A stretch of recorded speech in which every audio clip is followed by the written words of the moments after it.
Please jangan titipin anak ke sembarang orang, apalagi itu adalah orang asing. Ini adalah kisah nyata yang aku tahu dari kakak aku sendiri. Jadi kakak aku tuh cerita di kampung halaman aku, tapi aku nggak usah sebut nama kotanya ya. Nah, di kampung halaman aku itu ada seorang anak usia 7 tahun, laki-laki.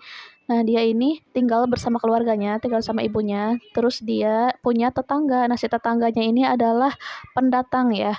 Tetangganya ini ngontrak di situ, pendatang, laki-laki, bapak-bapak udah berumur. Nah, singkat cerita, si anak laki-laki ini tuh sering main ke rumah bapak-bapak itu. Terus si anak laki-laki ini mungkin ngerasa nyaman sama si bapak-bapak itu, akhirnya dia main ke tetangganya setiap hari.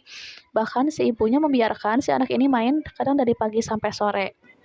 Terus ibu ini bilang, "Oh iya, si bapak ini tuh baik banget sama anak saya, soalnya kadang kalau sore si anak ini pulang ke rumah itu dalam keadaan udah dimandiin sama si bapak-bapak ini."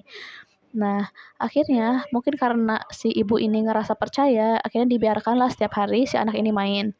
Nah, singkat cerita, si anak ini pernah pulang ke rumah dalam keadaan dia mengeluh sakit di bagian anus. Terus diperiksakanlah sama ibunya, ternyata anak ini telah mengalami pelecehan seksual oleh tetangganya sendiri. Setelah itu, ibunya ini melaporkan si tetangganya itu, melaporkan ke polisi dan akhirnya sudah dipenjara. Nah, sekarang si ibunya sama si anak laki-laki ini sudah pindah dari tempat tinggalnya dan pindah ke daerah yang lain, mungkin untuk menghilangkan memori dan juga trauma dari si anak tersebut. Jadi dari kisah ini, mendingan kita jangan terlalu percaya kepada orang lain. Mainnya di rumah aja, biarkan anak-anak yang lain main di rumah kita supaya kita sebagai orang tuanya juga bisa ngelihat aktivitas anak kita main gitu. Pelecehan seksual itu sekarang bukan hanya kepada perempuan, tapi kepada laki-laki juga.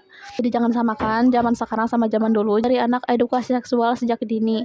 Nah, kalau Bunda bingung mau ngajarin anak edukasi seksual sejak dini, kalau aku sih pakainya buku dari Ziad Book ya. Buku dari Ziad Book yang ini. Dari buku ini aku jadi tahu ngajarin anak edukasi seksual sejak dini tuh apa aja sih yang harus diajarin. Misalkan ada bagian mana aja yang nggak boleh disentuh, seperti bagian mulut, bagian dada, bagian kemaluan, dan juga bagian anus. Jadi anak untuk bisa mengikuti fitrahnya, anak perempuan tetap menjadi seperti anak perempuan, anak laki-laki tetap menjadi seperti anak laki-laki, dan terhindar dari LGBT. Terus juga ajari anak untuk jangan membuka aurat di sembarang tempat, karena kita nggak pernah tahu kejahatan seksual itu bisa terjadi di mana aja.